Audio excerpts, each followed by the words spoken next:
On July 28th, the United States did something much bigger than ban a robot brand. It placed an entire class of foreign-made mobile robots on the FCC's covered list. That means new humanoids and quadrupeds that need federal equipment authorization can no longer enter the American market unless they receive a special approval. Existing authorized models can still be sold. So the viral headline is not quite right. America did not switch off every Chinese robot already here, but that correction makes the story more interesting, not less. Because the rule arrived just as Chinese humanoid makers were beginning to prove they could do something American rivals still struggle with. Build capable machines cheaply, in volume, and improve them fast enough that yesterday's prototype becomes tomorrow's product.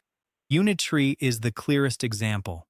In 2025, its revenue rose to about 1.7 billion yuan. Humanoid robots generated roughly 868 million yuan, overtaking its quadrupeds as the company's biggest business. Then, days after Washington tightened the gate, Unitree priced its Shanghai listing at about $9 billion. That timing matters. The United States is not reacting to a science fiction future. It is reacting to a supply chain that is already becoming commercial. And the real concern is not whether a Chinese humanoid can dance, box, or run. It is what happens when a network-connected machine with cameras, microphones, actuators, wireless links, local software, cloud services, and increasingly capable artificial intelligence is placed inside factories, laboratories, warehouses, utilities, or data centers. A hacked laptop can steal files. A hacked robot can steal files and move. That is the distinction behind the policy. The FCC's definition is surprisingly broad. The restriction covers foreign-produced ground robots weighing more than 4.4 pounds if they can move autonomously, sense their environment, connect to a network at meaningful data rates, and use software or artificial intelligence to control navigation, perception, data collection, or remote commands. Humanoids fit that description, so do many quadrupeds. In some cases, even consumer robots can meet the technical test. Why such a wide net? Because regulators are treating the robot as a cyber-physical system rather than a mechanical appliance. Its motors are only the visible layer. Underneath are processors, sensors, radios, firmware, accounts, update systems, application programming interfaces, cloud connections, and data streams. Everyone can become part of the attack surface, and this is not purely theoretical. Security researchers have already documented serious vulnerabilities in Unitree platforms. Public disclosures have included command injection flaws, hard-coded cryptographic material, weak authentication, and remote code execution paths affecting models in the company's robot family. One disclosed weakness allowed an attacker on a nearby network to send crafted instructions that could ultimately place arbitrary Python code on a Unitree Go 2. Another earlier exploit affected products including the G1 Humanoid and showed why shared software stacks can turn one bug into a fleet problem. That does not prove the Chinese government controls Unitree robots. It does prove something more basic. Once mobile machines become networked computers with physical strength, ordinary cybersecurity failures acquire physical consequences. Washington's national security determination goes further. It argues that foreign-produced advanced robots could expose sensitive data, create supply chain dependence, or potentially be commandeered remotely. Critics can reasonably ask whether a nationality-based restriction is too broad, especially because cybersecurity flaws are not unique to Chinese robots. But the FCC is not hiding the industrial policy dimension either. Chair Brendan Carr said the restrictions are also intended to push investment and production back into the United States before foreign platforms become deeply embedded. In other words, America is trying to avoid repeating a familiar pattern. Let a foreign supplier win on cost, scale, components, and developer adoption, then discover later that replacing the installed base is painfully expensive. And this is where the Unitree story becomes uncomfortable. Its biggest advantage may not be a single breakthrough actuator, battery, or artificial intelligence model. It may be the manufacturing loop around the robot, lower hardware costs, rapid iteration, component integration, expanding sales, and more machines generating more real-world data. Now DeepSeek has entered that loop with money and a strategic partnership. And that raises the question Washington is really trying to answer before the market answers it first. What happens when China's low-cost robot body gets paired with a rapidly improving artificial intelligence brain? Because the difficult part is no longer making a humanoid stand upright. It is teaching that machine what the physical world means. A language model can learn from billions of pages, conversations, images, and videos. A robot needs something different.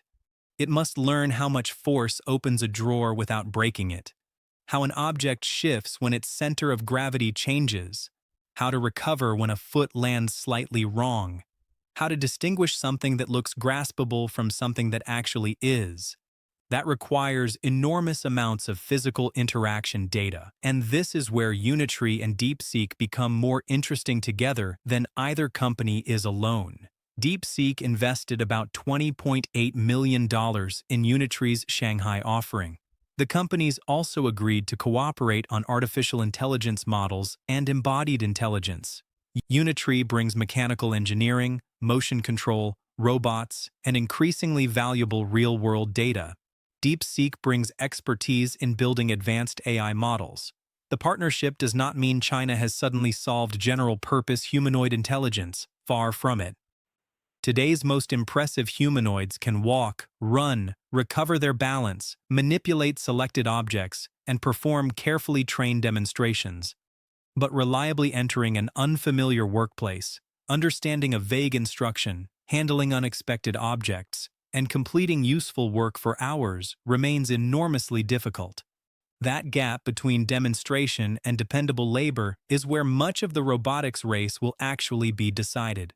Unitree's strategy is important because it attacks that problem from the hardware side with volume and cost. Its R1 humanoid was introduced in 2025 at a starting price of just 39,900 yuan, roughly $5,500 at the time. That does not make it equivalent to larger industrial humanoids, but it shows how aggressively Chinese manufacturers are pushing the cost of access downward. Cheaper robots create a powerful feedback loop. Lower prices can mean more customers. More customers mean more machines operating in laboratories, companies, universities, and developer environments. More machines can produce more failures, more experiments, more software improvements, and potentially more training data. Then better software makes the next generation of hardware more useful. The winner may therefore not be the company that produces the single smartest robot first. It may be the ecosystem that can repeat this loop fastest. Unitree now has significant financial fuel for that race. Its Shanghai offering valued the company at roughly 61 billion yuan, or about $9 billion. The company plans to raise around 6.1 billion yuan, with money directed toward robot development, new products, and manufacturing capacity. Its 2025 revenue had already increased more than fourfold to approximately 1.7 billion yuan. Humanoid robots generated about 868 million yuan, surpassing its quadruped business. Those numbers still describe a young industry. They do not prove humanoids are about to replace millions of workers, but they reveal why Washington does not want to wait until that possibility becomes obvious. FCC Chair Brendan Carr openly connected the restrictions to American manufacturing.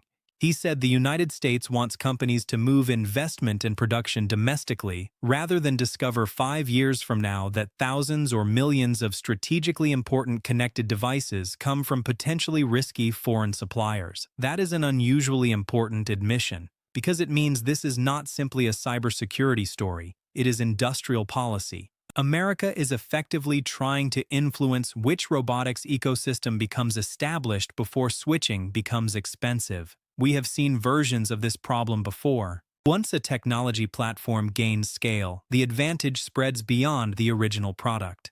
Suppliers optimize around it. Developers learn its software. Universities train people on it. Replacement parts become common.